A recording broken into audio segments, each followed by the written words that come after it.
Right now, we've deployed Salesforce forms on anything that's online.logan.edu. So the program pages off of that main website, and then the landing pages for our marketing.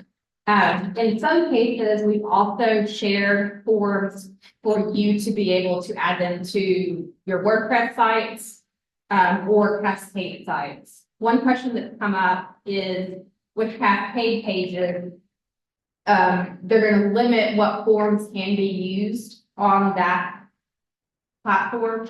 And so we have worked with Marcom and IT to okay the Salesforce forms. So if you're building out part of Cascade pages for your online grad programs or grad programs in general in this case, you can request that your Pardot account engagement forms are loaded there, and we're happy to give you a link so that you can share that with them to have it loaded.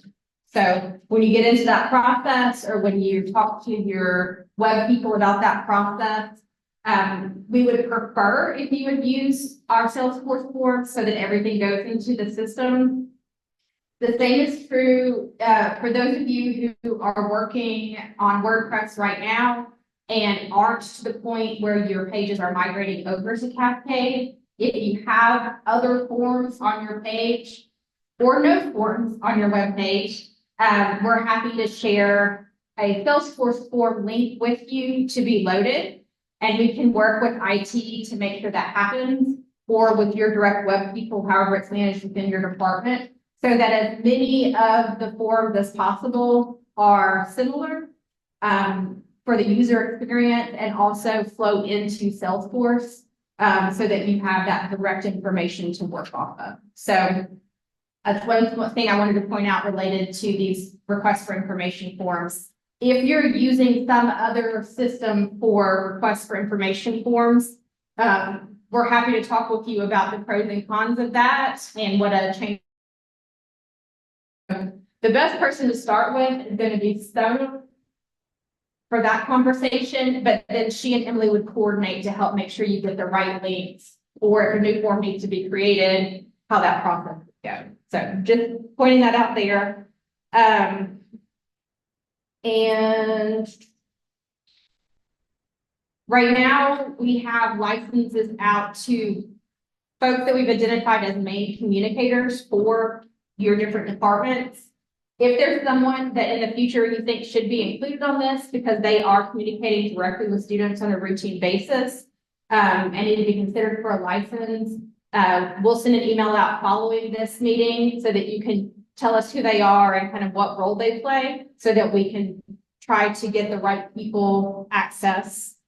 And when Emily showed downloading of the reports, I think it's fine to be able to download lists and reports, but one thing to be cautious of is if you pull that report out of the system, you have to update information within the system if you change anything on the downloaded report. It's not automatic. So if you pull a report of students out of the system and then you decide you're going to mark those as admissible, non-admissible, qualified, non-qualified, you still need to go back into the system to update that there, or the information won't be transferred back over. So it's best to work in the system if you can and use those listed reports for any kind of segmentation or counting or sharing information with colleagues that may need to know specific.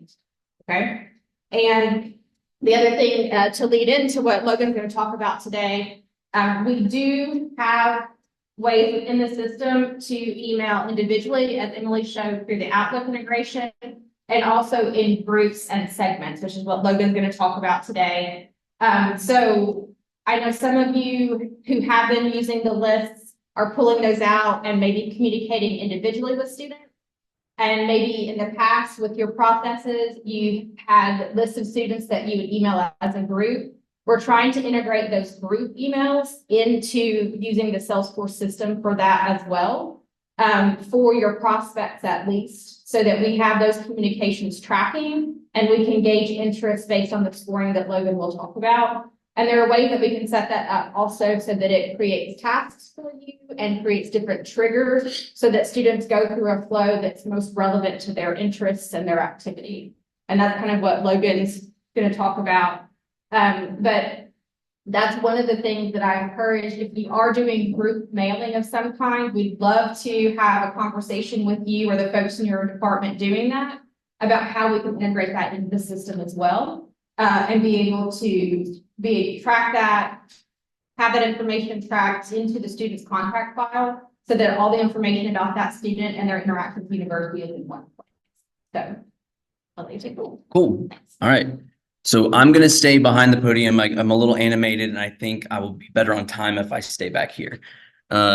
So first of all, email marketing. My name's Logan Kirkland. I'm the email marketing specialist. I do digital marketing as well. I mean, pretty much everything. I did the commercial. So it's like there's things that I'm having to do outside of my own job description, like everyone else in this room. So, and that's okay, right? And I'm here to be a good colleague and friend in this whole process.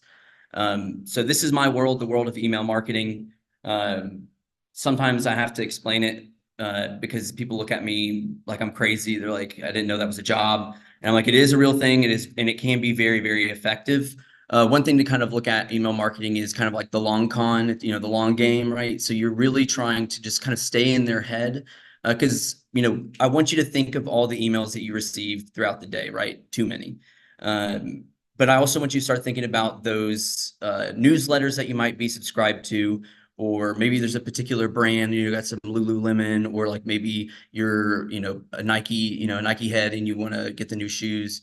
Why are you subscribed to those things? I want you to think about, what keeps you there when you open the email. Think about how much you read even if it's a brand that you like or something that you have decided that you want communication from. And then I want you to think about those emails that you absolutely hate, that you still, for some reason, haven't unsubscribed to. And I want you to remember that for when we're starting to build these things out, because I mean, everyone is too busy these days that we need to make sure we're hitting them with very scannable content to where they can get the top hits and move on. Email is not meant to be a space where all the information goes. We're supposed to be pushing them to the next page, whether it's a landing page or whether it's the website. That's where we're trying to push them to. So there's that. So let's just kind of do another little fun way to explain. Oh wait, that's the wrong way. Cool. Off to a great start. So email marketing, I want you to think of it. Imagine Netflix. We all know what Netflix is. It's a giant library. You've got your movies, you got your TV shows. And as a subscriber, you would want to know about the latest releases or recommendations based on things that you viewed in the past, right? It's like more for Logan, or more for Megan. And it's like, those are all things that, I'd be interested in watching that, right? This is kind of the same deal here. So Netflix could send an email to you with this information. It's a way to keep you engaged and informed about the content kind of going on. So that's kind of it, like a simple version of that. Now on to segmentation. Not all of your subscribers, same with people who are interested in online programs, they do not have the same taste. Some might love horror movies, others might prefer a romantic comedy. So if Netflix were to send an email to you about a new horror movie, but that subscriber really only wants to watch a romantic comedy, you're going to be disinterested. You're going to wonder, why is this for me? Like it kind of feels like they didn't do their homework in a way. So segmentation is when we can divide our list of people into the smaller groups that are all based on their preferences. So programs, you've got your emphasis, you've got criminal justice, you've got Homeland Security, and what's the other one? Leadership. So that's another way we can segment, not just based off major, but we can do it by emphasis. And then later on, once we have all these different fields and we're just the best machine in the world, we're able to probably break that down even more, but not right now. And then of course we've got the lead conversion. Basically you're subscribed, you're interested in Netflix already, but maybe you're using the free version. I don't know what the tiers are anymore, unless you have Netflix like plus or something. But basically, they're the lead, and they're not converted until they become a subscriber. It's the same deal here. We've got people who are interested in the program, and now we have to convert them to get them to apply. So that's your basic introduction. All right. Let's see. Let's get all my notes together. All right. So basically, these are kind of the current situations that we've got going on. We've got our RFI where people are just going to put their information. We've been over that tons and tons of times already. But this is kind of the first email that they get as their automation. Just like, thank you for being interested in Ole Miss Online. It's very basic copy. Just like y'all, I am also very busy. And so we basically were like, we need to get a flow up. We got to get it going. And so this is as basic as we could get for now. And we're looking at revamping everything, giving it a better look, a better copy. And so we'll just kind of go on to more of these visuals that we have currently. So we talked about the campaign flow. I know it's kind of hard to read. It was just hard to get everything onto one page because then I knew that would be really confusing even for me.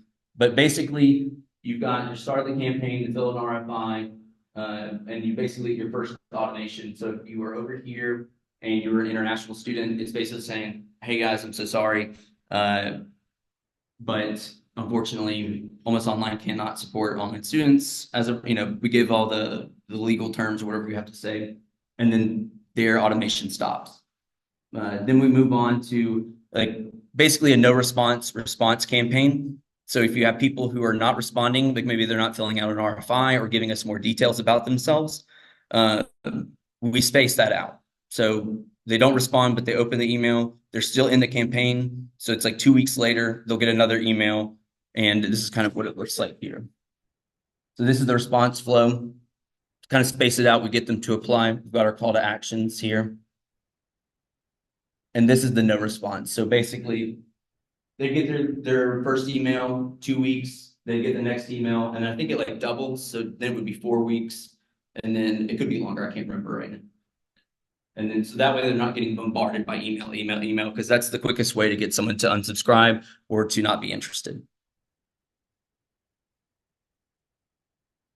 So, oh yeah. Salesforce system automatically gets fed into the campaign from online at olemiss.edu. So this is kind of a high level. This is what online learning is. This is how you apply to the university as a whole. Here's some information about how to reach out, follow on social, reach out to your contacts, your department, those kind of things. That everybody who expresses interest through a lead form and goes into Salesforce will get. And then we are able to track whether they open that email and whether they click on anything in that email. If they do respond to things in that email, some of those fields then go into the contact form so you have more details about this. This is standard for everybody, and then over time we will adapt it, but it paces out for every student. If they do complete another task or apply to the program or their status changes, then this would transition to a different flow of emails. So it's based on changes about the contact within the system, and that kind of reinforces why it's important to do as much of that within Salesforce so that we can build these flows and these communications that are more targeted for those. Yeah, we eventually want to have these no response and response campaigns to be program focused. So basically, if you were MBA, you would start getting MBA specific emails instead of just kind of generic online student, here you go kind of thing.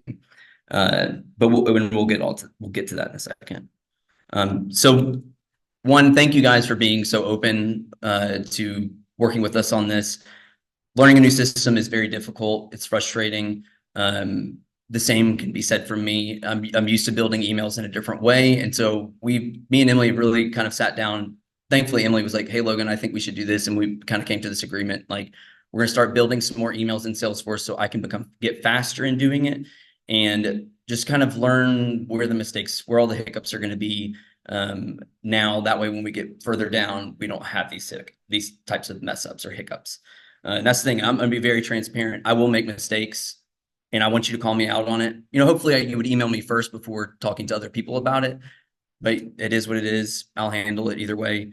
But that's what I want this to be, a collaboration. And so this kind of where we went. We've got on the left, we've got our free application weekend we did for the School of Ed.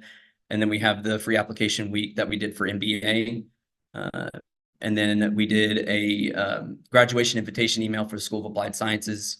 We like to add motion in there, so we'll put GIFs, tasteful GIFs, and just kind of try to make it a little more exciting than just your blanket email. This was a little ambitious on my part. We kind of came to Megan with this exciting idea, and then when I went to go build it, let's just say I was a little stressed that week.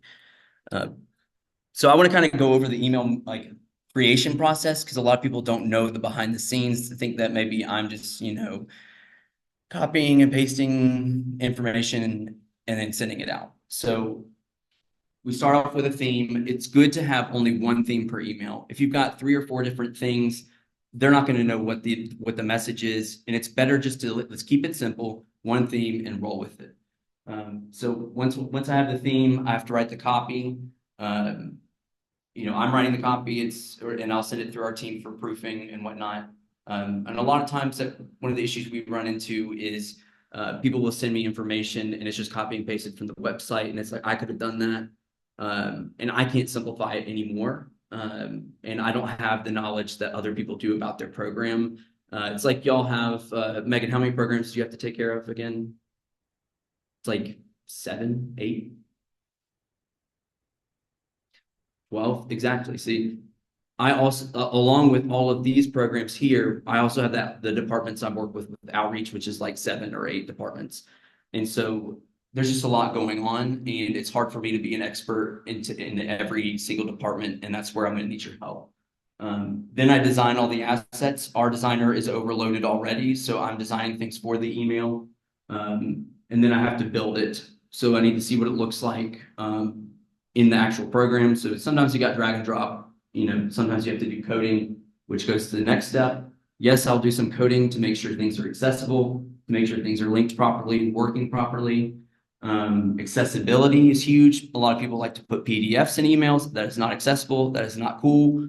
But also alt text, I have to do, make sure links are clickable. I've got to make sure that dark mode is also kind of represented here. So, on your phone, when you have it on dark mode, or on your computer might have it as a setting. Sometimes if someone has that on there, they can't read the email based on the font color and background color. So I have to make sure that I check that too. We got to make sure all links work. We don't want to, that is like the biggest thing we got to make sure is that, because we don't want to send them somewhere or send them to the wrong place where it's broken and they go nowhere. So if y'all are ever testing something or you hear something from somebody, it's like, oh, this link didn't work. Again, let us know, because if we didn't catch it, then we need to catch it, right? So it's good to have that backup. And then we just test. I'll send it to myself. I send it to our team. I'll send it to the people I'm working with. And a lot of that has to do with subject line testing. You could work all day on an email, but if your subject line has 1 or 2 particular words, it'll send it straight to spam, or it'll send it to a promoted or social tab. So we want to make sure it gets into their inbox, and then we send it. But the issue here is sometimes in the testing, something isn't working. Maybe it doesn't adapt to mobile. We have to go all the way back to design. So that can create a cycle that it's like a roadblock cycle. I work as fast as I can, but sometimes if I've got someone breathing down my neck, it's only going to create more problems. So I'm going to move a little faster. Someone's about to wave me down. Okay. So this is kind of what we're looking for. Sorry, y'all just heard me swallow that water. Let's see. All right. So one thing we've noticed out of all the students that we've interviewed is that they've been very honest with their approach to Ole Miss Online. They've said, you know what, it was hard, but I did it, and it was exactly kind of what I needed. So whenever we're doing a student profile, we want to make sure that we're still kind of being a little honest that hey, we are affordable, but it is a master's program. It's going to be challenging, and you're also working full time, and you probably have 10, 15 other factors outside of that. So we need to be honest about that, right? We can't say we're the best. It's going to be easy, 2 years and you're out, which is true, except for the easy part. And so we want to make sure we're honest with all of our language. When we're using a student, that's where we can keep that honesty. We can be a little more strict on our language if we want when it's just about the program. But again, it's, let's try to steer away from content that's not already on the website, because if they're grad students, they've already been to the website. They're already interested, right? So it's now our turn to sell the program to them. And the way we do that is by building trust. We do that by showing our worth. And so to do that, I think, since we're all so busy, is we need to go for the content that is already available, that is already completed, and that you could easily grab if you needed something extra, because we want it to be very helpful for the prospect. So here's some content themes: student spotlight, faculty insights. So maybe there's like a faculty they got published for an article that was really interesting, right? Be like, here's what some of our faculty are up to. And then we can do 1, 2, learn more about our faculty. Career pathways, like outcomes. So they could be different job titles that you could go for once you get your master's degree. Maybe there's a big salary difference. And sometimes you can tell that through a student. We have an MBA student. What's her name? I think she works for, Lee. Yeah. So Lee, I can't pronounce her last name. She works at a company. This was her title. This was her pay, kind of thing. I don't think we had her pay, but then she got her master's, and then it had an immediate, like, massive jump in job title change. And that's what the students want to see. And so those are the kinds of stories we want to tell through our outcomes. Even events and webinars. If there's a workshop that's already been taped, maybe we go for those. Even student resources, we've got the Graduate Writing Center that's available, the library database. There's certain things that we could say, hey, even though you're online, you're still a student. It's going to be okay, because some of these people have not been in classes for, I think I was an online student. Emily was an online student. Vanessa was an online student. And I was out of school for like 6 years or something before I came back. And it's very jarring to get back, and it's kind of scary to get back into it. So kind of reassuring them that we understand that you haven't been in school or in classes for a minute. The other one that could be really easy is just course topics. A lot of times we got course numbers and we don't know what the heck we're getting into yet. But if we have a list of really interesting classes that are always on that schedule, that could be the reason why people decide to go with your program. And I'm almost done, son. I promise. Okay. So I kind of just did like a little mock-up on the right side. And so the reason why automation is so important is because we are all so busy, you can't get to the prospect immediately. And the stats basically say that if you can communicate with them within 24 hours, really it's kind of like even sooner than that. It's like you've got them there. Okay, they're now in there. They feel like they have communication there, kind of like the program cares in a way. And so I want to make sure that we can catch them even though y'all are really busy. So we also want to make sure that we're doing things that can benefit them, and just kind of show the whole value of the program. But the biggest thing I do want to talk about is the prospect scoring and the tags. So we kind of talked we talked as a team first, then we kind of asked Megan. We've been kind of back and forth about certain things, and we do want to open it up to everybody once we kind of get more established of how we want to score prospects. The best thing to do is, like, we can award, say Emily opens up our email, they get a point for opening our email. If Emily were to click at the top on a link up there, it's not really a call to action. We can award her 2 points for clicking.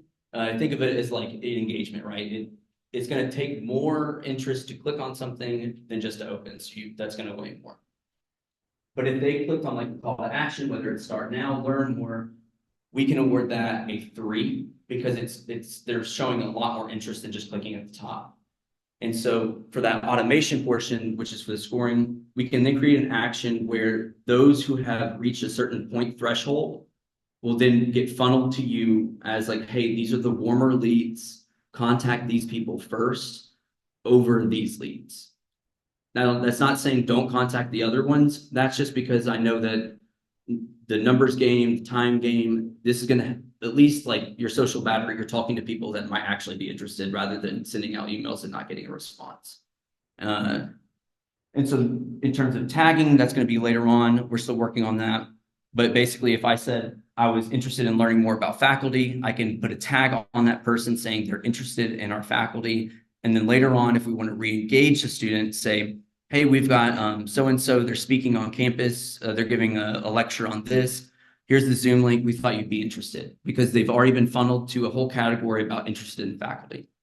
So that's a whole other way. That way it can tag it automatically in the system and you don't have to necessarily do that. And then, okay, this is the plan we've got going on. When I think big picture, I get overwhelmed, right? I've got to kind of take it one thing at a time, especially when I have so many different units. Otherwise, all the messages start blending together. So we're going to select, probably 4 themes. The first email that we're going to have is that very initial communication that you do, like, hey, here's the Zoom link to schedule a meeting with me. Here's some quick highlights about the program. I can send out kind of Megan's example that she does that we want to end up automating for her. And you guys are going to gather the content. Please don't throw anything at me. But the reason why we're going to do that is I want you, if there's a Word document and you need to word vomit, get it on there. Or if you got someone else gathering it for us, we're going to put it in a box folder. I've got at least the copy that you want me to cover. And then our team will work on digesting it, making it readable, and making it at least more clear and concise. That way you don't have to do all of that touch up. Just give us what you think you can, and then we'll go from there. And we're going to create deadlines, both that way it keeps me on task and keeps you guys on task. And I want to make sure that there's meetings to where I'm going to be available to where, say you don't have time to do all this. Well, then we can set up a meeting. We can work together in that time block, knock it out. It sounds kind of intimidating to have that content over your head, but we can knock it out, I promise. And that's the thing. I want to create these office hours over the summer to where I go to you guys or you come to me. Maybe you need to get out of the office. You got a coworker that's really starting to make you mad. Come to me. We can vent about it, and then we'll get to work. But really, the main thing is, we want to start telling in detail about our programs.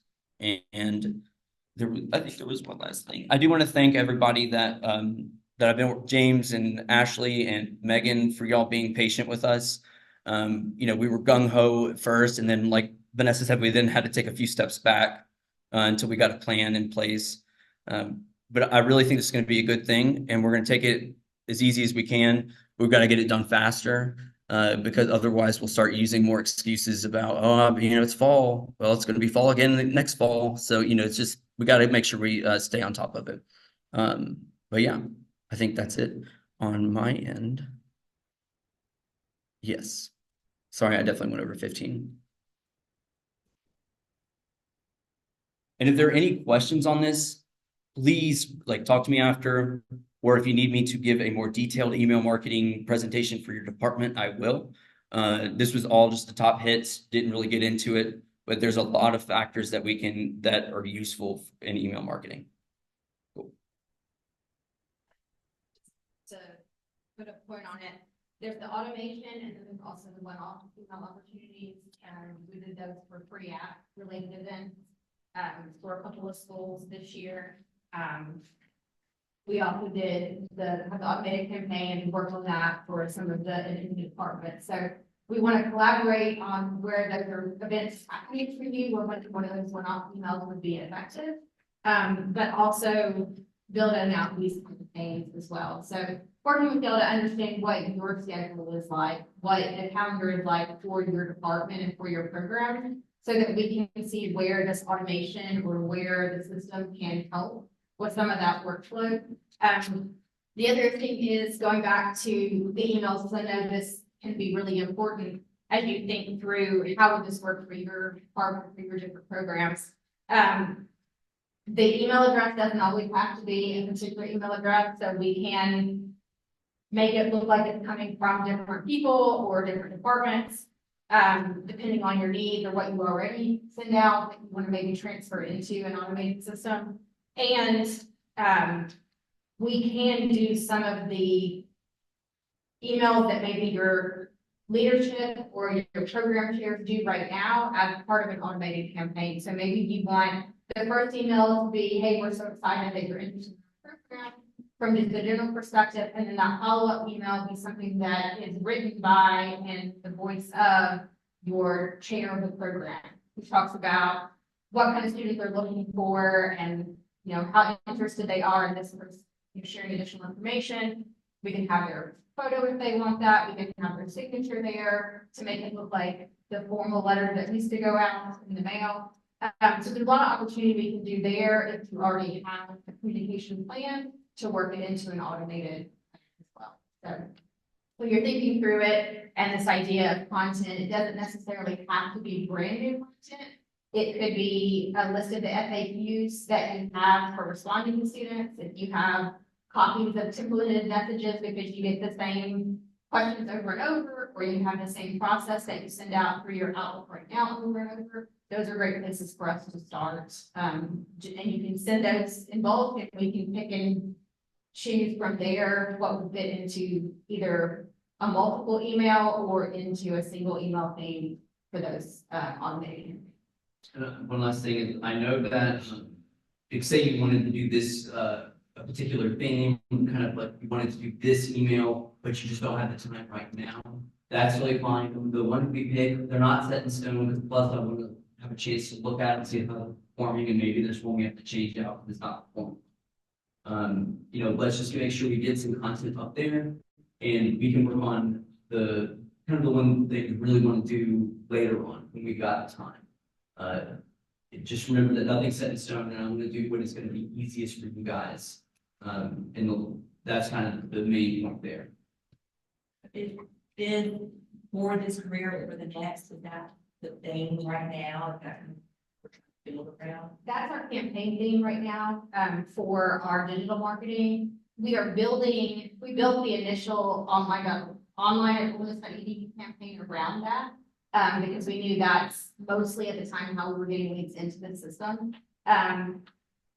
We did focus groups. We've done interviews with students directly. We've looked at research to come up with that because it seems that in the graduate online market, that career outcomes is really a focused attention getter. And so that's kind of where we landed with that. We would love if your departmental work developed kind of a departmental version of that, but also it's not something about. No, I think that's great. I was just thinking ahead about sending content. Yeah, that is, of course, I know I'm much more talented than we are as far as branding it and making it all unified, but that's helpful to know. We need to navigate around that situation. Yeah, it's very much for online. It's kind of looking toward what is the personal benefit? Is it career? Is it personal identification? Is it advancement? Is it a change in life?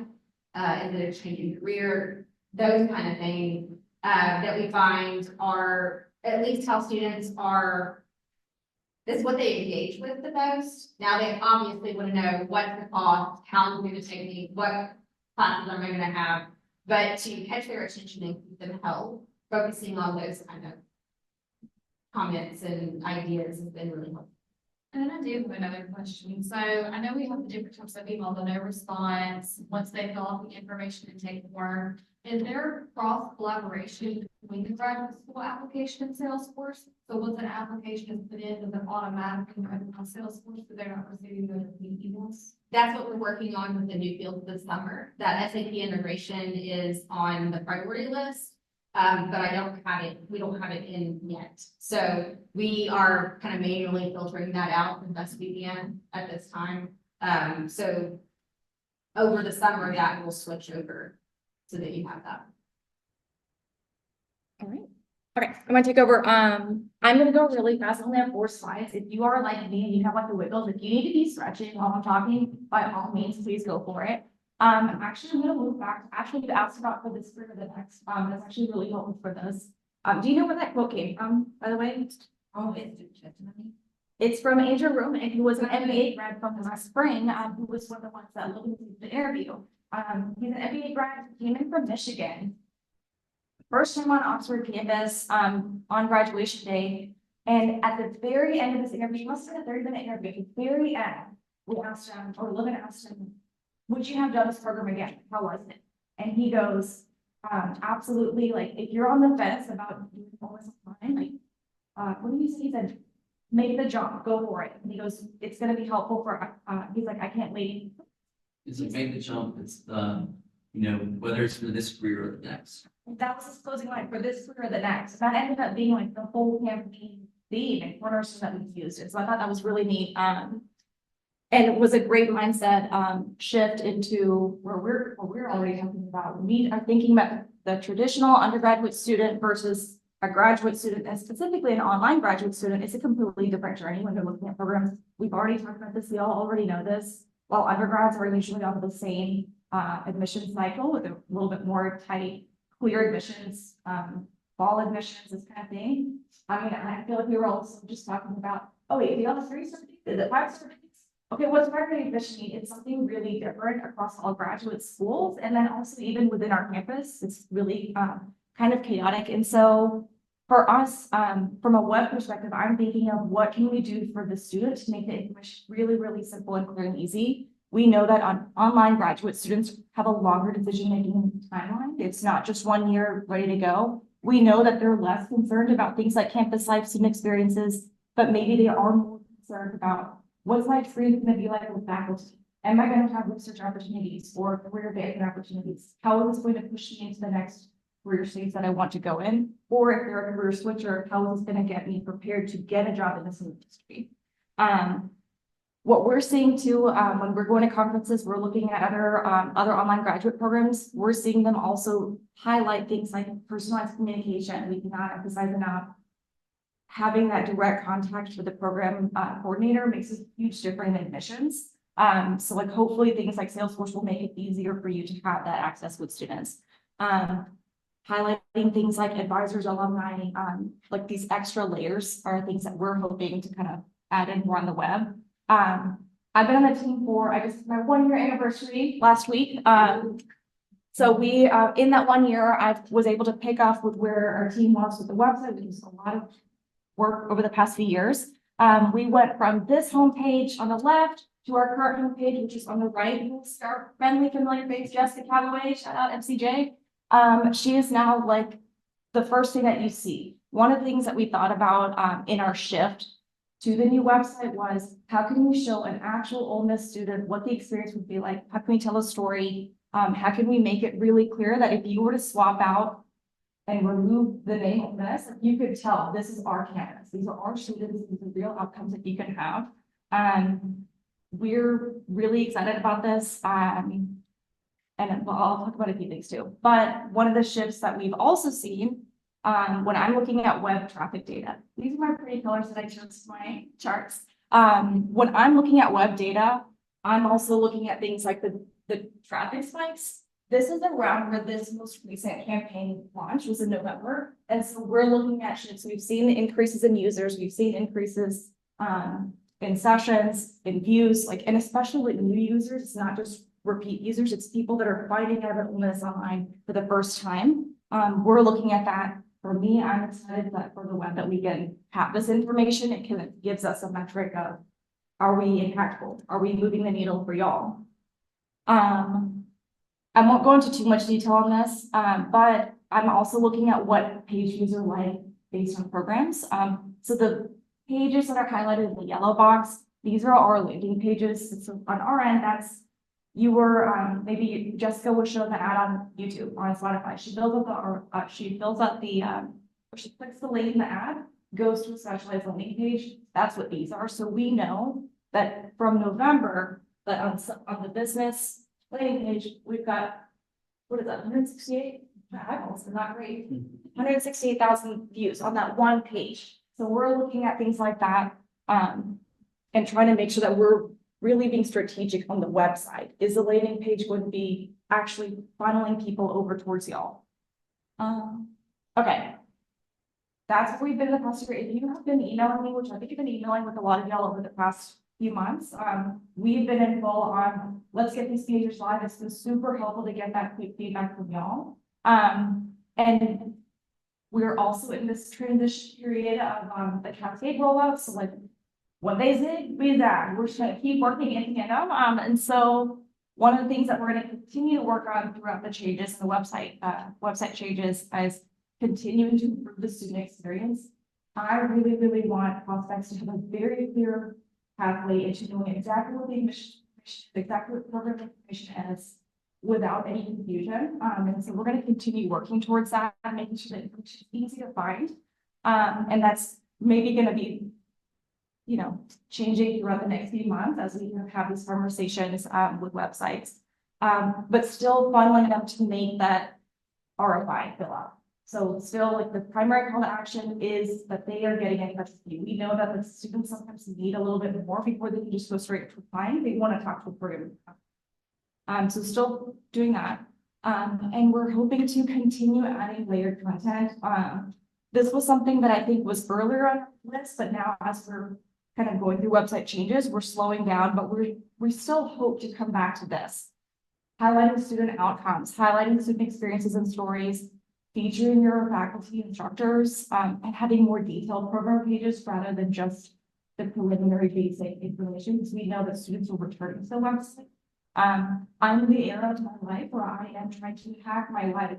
And this weekend I found out about a vacuum mop in one product. Have y'all Okay, yeah, I did not know this type existed, and I still have not vacuuming every weekend, which makes me sound insane. So I was like, yes, I want this. I went to Amazon. I looked at this product and this is great. It's got all the features I need. Let's go, let's go. I looked at reviews. There's something aside from the reviews. And then I looked, there are no videos or customer photos. And that was enough for me to be like, I don't know if you somebody is, and I went to Bissell. And it's funny, they had the bells and whistles, they had all the information, but there was still that layer that I wasn't seeing from them. And so that's for me when I'm thinking of, wow, we can have all the information, we can have all this stuff, but if we're not adding that extra layer, really showing them this is what we can do for you as a student, it's going to give them that pause that maybe they're going to miss out on us. So all I have to say, I have not received my vacuum mop yet. If you ever have questions about it, feel free to give me a shot. I will happily give you my unsolicited advice. Anyway, but that's kind of the direction we're hoping to go with the website. But on the first step, if y'all have updated information, like we've got to get this information on the deck, please be in contact with me. I'm trying to get that updated fast. Do y'all have any questions on the website? Great. All right. So a little bit, just to add to the web conversation, we are working with Marcom as much as possible on how Cascade migration will impact online. I don't have any good answers yet. But as we get more answers, we'll definitely be reaching out to this group as well as the folks who are doing your web changeovers so that you're aware of what has been discussed, what is going on. And if we need to do any sessions or any meetings related to that for your particular department or as a group so that it is as smooth as possible, we'll be here to help with that. That aside, it doesn't impact the fact that we need this additional content at some point to make your program stand out from the competitors in the market. And so we would like to move toward working on that on the current online.edu site with the hope of moving that over to Cascade if that's the direction we go in the long term.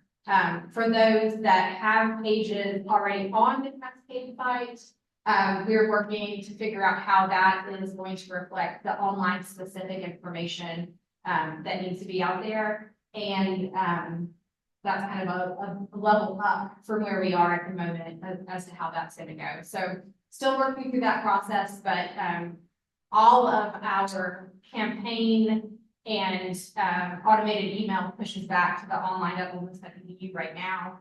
If you still do have some of your content in the WordPress system or in a non-Cascade system, we can certainly help with RFI forms to be updated. We can certainly help with linking straight from your school pages over to the online.edu content so that there's not duplicate pages out there. So when we eventually do migrate to Cascade, all of that gets moved over at one time.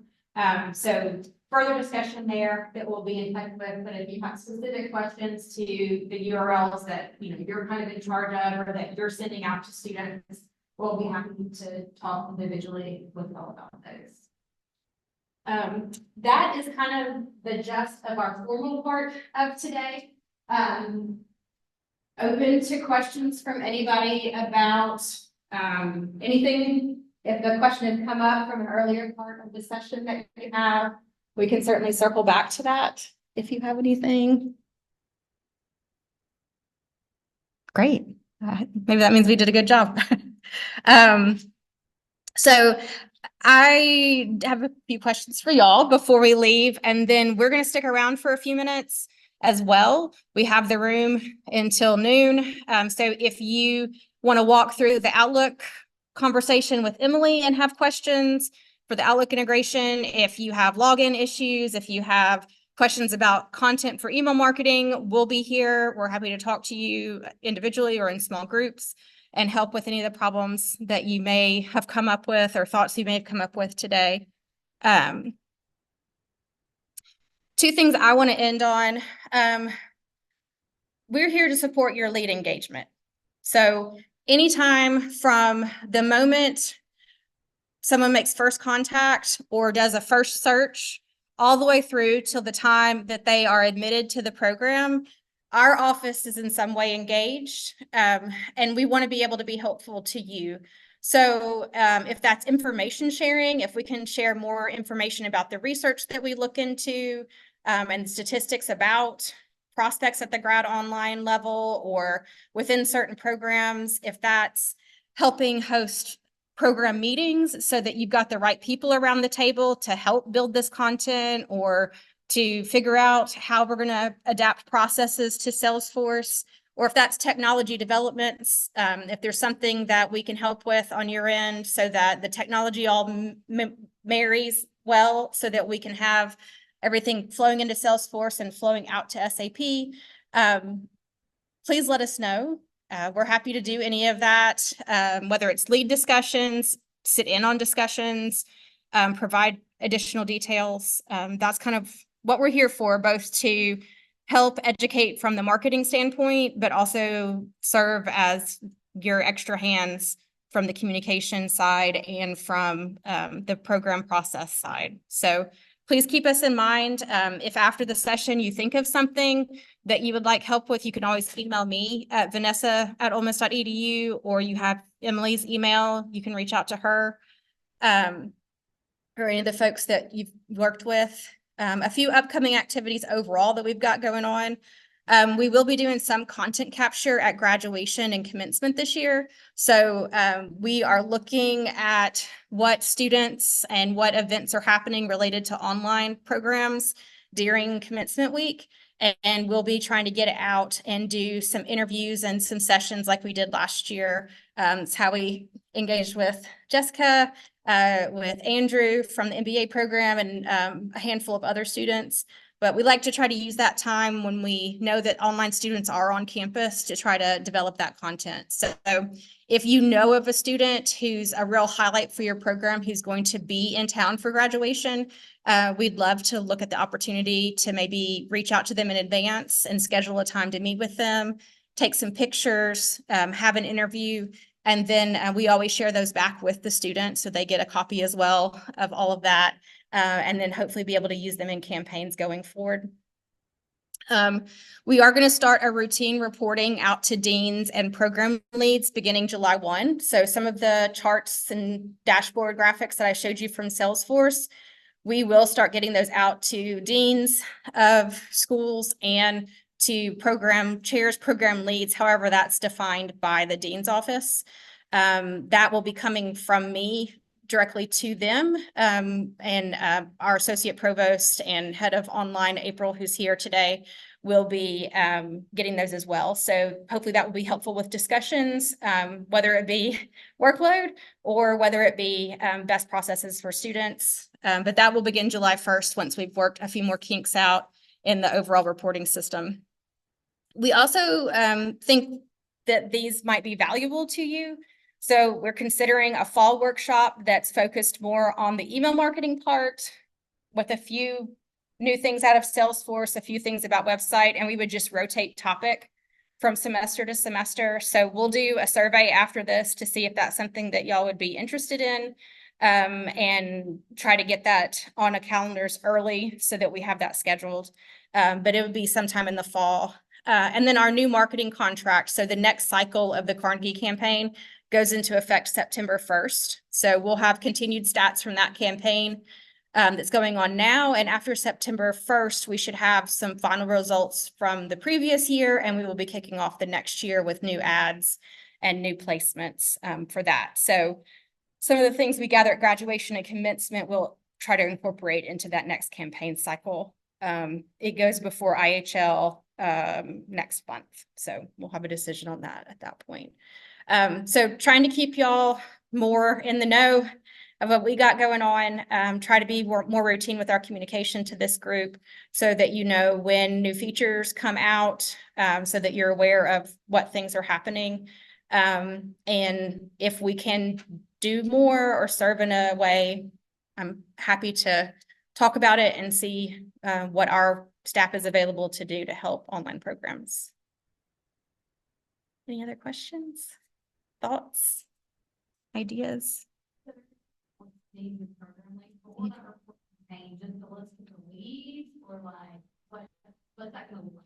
I don't know 100% yet, but it will contain school-based information as far as the number of leads, not necessarily like each individual name, but definitely the deans that we've talked to have asked for breakdown by their school compared to other schools and a breakdown within their school by program. And then some have asked for additional information related to certain segments of that group. So if they have a particular segment they want to know about, maybe it's the qualifications of a certain group of students or certain group of prospects, we would include that in the report for them. So it'll be somewhat individualized to the dean as best we can, but they will get those overall reports that I showed today. So they'll have that, and then whatever else the office has asked for in addition to that. And those will probably start out monthly, and then they'll go to bi-monthly as we move forward, bi-weekly as we move forward, and have more detailed reporting capabilities. So. I'll just say one more thing on like automation stuff. Start thinking about things that you may have had to kind of routinely tell people. One example is Ashley talked about, it's like qualification, right? And so that's something we're kind of trying to map out of like, you need the GMAT, you need this. So it's like kind of having the prospect check a box. Now this is like architect and an engineer will tell us can or can't do something. So Emily will let us know if we can do that. But basically it's like, oh, I've taken the GMAT, but I don't have this, or I haven't taken the GMAT, but I have this. It would then enter them into a flow where it's like, you know, maybe however long it is before they have to register for the GMAT, they get a notification. It's like, hey, you still need the GMAT. Here's how you register. That way, and obviously we'll have like a disclaimer. It's like, this is all like not official, right? It's all based on like what they think they have. That way they're getting the proper communication for that without having to clog up your inbox to the back. And so we can figure out what happened and what would be best for that for each person or each program. The other is like, you know, sometimes we all get in a rut, we're really busy, you get an email or like you're trying to do something, you're just like mumbling some curse words under your breath about a particular somebody. You know, if it's about me, go ahead and shoot me an email because, you know, I don't want to be that person that you're grumbling about. I'd like to be the person that's helping you not grumble. And so I don't know if there's an issue if I'm not the person. And so just know that I'm always going to be on your side most of the time. And I want this to work as much as you do. So just keep that in mind when we're kind of going forward. And when we have a particular plan in place as far as which departments we're going to be working with at what, you know, first, second, third, whatever that might be, And then the office hours that Logan will have, we'll get that out to everybody at the start of the summer. So if you're anxious to get going, then we can get you on the list. If you need more time, then we can postpone till a little bit later, but help prioritize that group.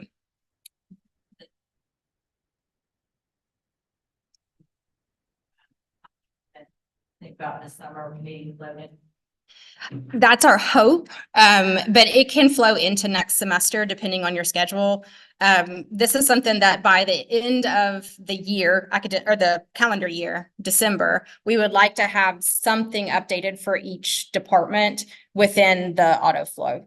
That could be a whole campaign that's running. That could be just switching out a couple of those emails, but we'd like to have at least something for every department so that we have a taste for you and for your department of what that looks like and how that changes response rate or engagement, to decide, do we scale up?